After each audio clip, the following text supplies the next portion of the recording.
अब हम बात करते हैं भारतीय संविधान का जो भाग 1 है। भारतीय संविधान का जो भाग 1 है उसके तहत कौन कौन से संविधान आते हैं और उन संविधान में किस चीज़ का वर्णन किया गया है। ठीक है, तो जैसे कि देखते हैं हम, आपको ध्यान रखना है संघ एवं इसका क्षेत्र भाग 1 से संबंधित है।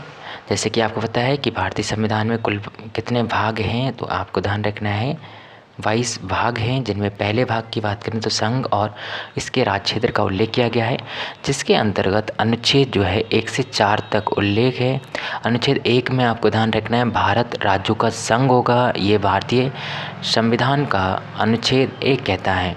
भारतीय संविधान का अनुच्छेद 2 कहता है संसद भारतीय संघ में नए राज्यों का प्रवेश या उनकी स्थापना कर सकती है। मतलब संसद के पास ये अधिकार होगा कि भारतीय संघ में अगर कोई नए राज्य का प्रवेश कराना है या उसकी स्थापना करनी है तो वो किसके पास अधिकार होगा, संसद के पास अधिकार होगा अनुच्छेद 2 के तहत। अनुच्छेद 3 ये कहता है कि संसद जो है किसी राज्य में से उसके राज्य क्षेत्र को अलग कर सकती है। मतलब एक ही राज्य से 2 राज्य बनाने का जो प्रावधान है वो भारतीय संविधान का अनुच्छेद 3 संसद को प्रदान करता है। इसके तहत यह 2 या अधिक राज्यों के भाग में मिला सकती है या किसी राज्य क्षेत्र को किसी राज्य क्षेत्र के भाग के साथ मिलाकर नए राज्य का निर्माण कर सकती है। वहीं आपको ध्यान रखना है दूसरे प्रकार का राज्य कैसा हो सकता है। इसमें एक तो ए प्रकार का राज्य, दूसरे प्रकार का राज्य आपको ध्यान रखना है किसी राज्य के क्षेत्र को बढ़ा घटा सीमाओं में परिवर्तन भी संसद कर सकती है। तीसरा आपको ध्यान रखना है नाम में परिवर्तन भी भारतीय संविधान का अनुच्छेद जो 3 है वो संसद को प्रदान करता है। ठीक है, इसी के साथ साथ ध्यान रखिएगा 5वां संविधान संशोधन 1955 की अगर बात करें तो ये कहता है तुक ऐड किया अनुच्छेद 3 में, ये आपको ध्यान रखना किंतु शर्त है। ठीक है, मतलब हम ये कह सकते हैं कि 5वां संविधान संशोधन 1955 के द्वारा आपको ध्यान रखना है इसके द्वारा भारतीय संविधान में अनुच्छेद 3 में, ठीक है, ये बात ऐड करेगी, क्या ऐड करेगी, राष्ट्रपति की पूर्व सहमति होनी चाहिए। 5वां संविधान संशोधन 1955 के द्वारा ये मतलब घोषित करेगा अनुच्छेद 3 के तहत अगर कोई भी बदलाव होता है तो उसमें राष्ट्रपति की पूर्व सहमति होनी चाहिए। और वहीं ध्यान रखना है इसके साथ साथ राष्ट्रपति प्रभावित राज्य या राज्यों के विधानमंडल के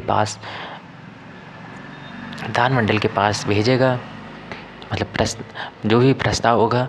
राज्य ना भेजें, राज्य के पास 2 ऑप्शन है, या तो उसके प्रस्ताव को कोई जवाब ना दें, अनुमति दे देंगे तो बिल पेश करने की, ठीक है, या फिर भेज दें, ना भेजें वापस या भेज दें तो राष्ट्रपति उस पर विचार करेगा।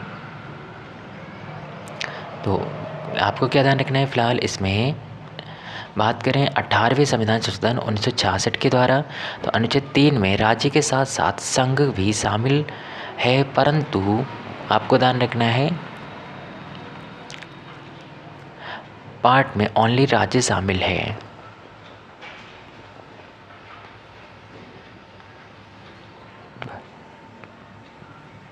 अनुच्छेद 4 कहता है यदि संसद में अनुच्छेद 2 और 3 में दी गई शक्तियों के तहत विधि बनाती है, यदि संसद अनुच्छेद 2 और 3 में दी गई शक्तियों के तहत विधि बनाती है तो उससे अनुसूची 1 और अनुसूची 4 में परिवर्तन तथा 4 में परिवर्तन है तो उसे संविधान संशोधन नहीं माना जाएगा।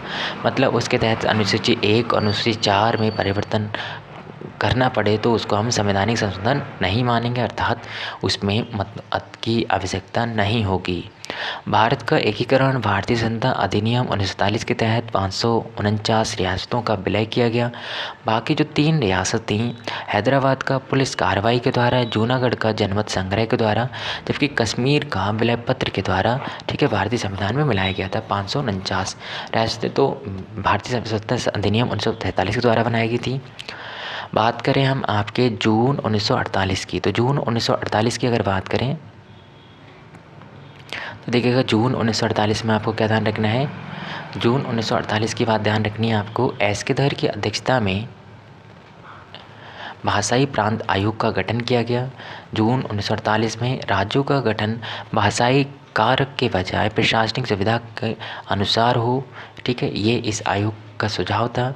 दिसंबर 1948 में आपको क्या ध्यान रखना है, दिसंबर 1948 में जेबीपी समिति का गठन किया गया। इसने औपचारिक रूप से अस्वीकार किया कि राज्यों के पुनर्गठन का आधार भाषा होनी चाहिए। दक्षिण में विरोध हुआ। 56 दिनों की हड़ताल के पश्चात पोटी श्रीरामुलु का निधन हो गया।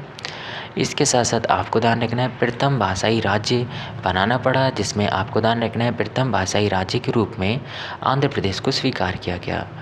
ठीक है, तो 1 अक्टूबर 1953 को अस्तित्व में आता है। दिसंबर 1953 में फजल अली समिति का गठन किया गया। KM पाणिकर, हृदयनाथ, आपको ध्यान रखना है कुंजूर इसके मतलब अन्य सदस्य थे। राज्यों के पुनर्गठन में भाषा को मुख्य आधार बनाया जाना चाहिए, ये ऐसा प्रस्ताव दिया गया। वहीं आपको ध्यान रखना है राज्य एक भाषा के सिद्धांत को अस्वीकार कर दिया गया। राज्य पुनर्गठन अधिनियम 1956 के द्वारा आपको ध्यान रखना है 1956 में 7वां संविधान संशोधन 1956 हुआ, जिसमें राज्यों का व्यापक पुनर्गठन किया गया। इसमें देखिएगा और क्या क्या ध्यान रखना है आपको, जिसमें 14 राज्यों का पुनर्गठन किया गया और 6 यूटी का। 1961 में जो 10वां संविधान संशोधन हुआ उसमें दादर एवं नागर हवेली को पुर्तगाल से ठीक है अलग करके मतलब बोल सकते हो यूटी बनाया गया, जिसकी वजह से 15 राज्य और 7 केंद्र शासित प्रदेश हो गए। और वहीं 1962 में आपको ध्यान रखना है 14वें संविधान संशोधन के द्वारा पुडुचेरी को फ्रांस से ले लिया गया और 16 राज्य हो गए और आपको ध्यान रखना है 9 केंद्र शासित प्रदेश हो गए। इसी के साथ साथ आपको ध्यान रखना है 1966 में 18वें संविधान संशोधन हुआ, जिसमें पंजाब को पंजाब, हरियाणा और चंडीगढ़ के रूप में बांटा गया, जिससे 17 राज्य हो गए और 10 सबसे ज़्यादा आपको ध्यान रखना है यूटी बने, आपको ये ध्यान रखना है। और वहीं आपको 1974, 75 फिर 35, 36 संविधान संशोधन के द्वारा सिक्किम को 1974-75 में सिक्किम को भारत राज्य का हिस्सा बनाया गया। 35-36 के द्वारा पूर्ण राज्य का दर्जा दिया गया। इस तरह से 22 ठीक है राज्य हो गए। और वहीं 2000 की अगर बात करें तो वर्ष 2000 में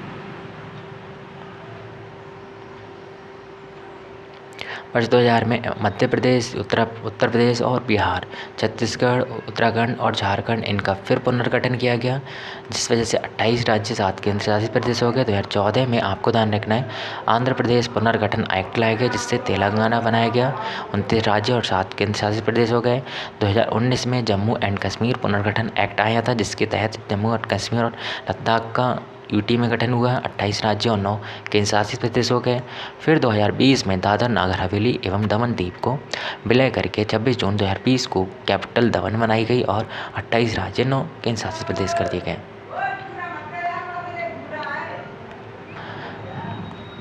बात करते हैं हम आपके संविधान भाग 2 जो कि नागरिकता से संबंधित है। अनुच्छेद 511 है।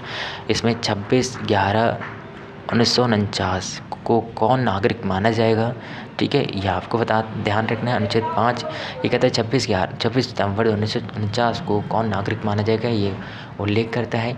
अनुच्छेद 5 भारत का डोमिसाइल होगा 26/11/1949 को जो भारत में है और भारत का डोमिसाइल होगा। भारत के नागरिक को जन्म या माता पिता के आधार पर जन्म भारत में हुआ हो तब हो जाएगा। इस निवास या स्थायी निवास की मंशा के आधार पर संविधान लागू होने के 5 साल पूर्व में रहा हो। अनुच्छेद 6 पाकिस्तान से भारत आए हुए 19 जुलाई 1948 के बाद पहले आए कोई नियम नहीं, जबकि बाद में अगर आए तो 6 महीने लगातार रहने पर रजिस्ट्रेशन करवाना होगा। और वहीं अनुच्छेद 7 के तहत भारत पाकिस्तान की बात करें तो मार्च 1947 तक भारत से पाकिस्तान चले गए थे और फिर वापस आ गए। अनुच्छेद 6 की शर्तों को पूरा करना। अनुच्छेद 8 भारतीय मूल के निवासी जैसे कि भारतीय एम्बेसी में पंजीकरण करवाना नागरिक बन सकते हैं। और अनुच्छेद 9 के तहत एकल नागरिकता का प्रावधान, दोहरी नागरिकता का निषेध। अनुच्छेद 10 कहता है जो भारत के नागरिक हैं वे बने रहेंगे किंतु संसद की शक्ति के तहत। अनुच्छेद 11 नागरिकता समाप्ति की शक्ति है संसद के पास कानून बनाने की। नागरिकता अधिनियम 1955 10 जनवरी 2020 से नागरिकता संशोधन अधिनियम 1919 लागू हो गया। प्रमुख प्रावधान, इस अधिनियम के तहत निम्नलिखित शर्तों को पूरा करने वाले को अवैध प्रवासी नहीं माना जाएगा यदि वे हिंदू, सिख, बौद्ध, जैन, पारसी या ईसाई समुदाय से हैं, यदि अफगानिस्तान, बांग्लादेश या पाकिस्तान से संबंधित हैं, यदि उन्होंने 31 दिसंबर 2014 को या उसके पूर्व भारत में प्रवेश किया है तथा छठी अनुसूची एवं इनर लाइन पर किए के क्षेत्र नहीं रह रहे हैं,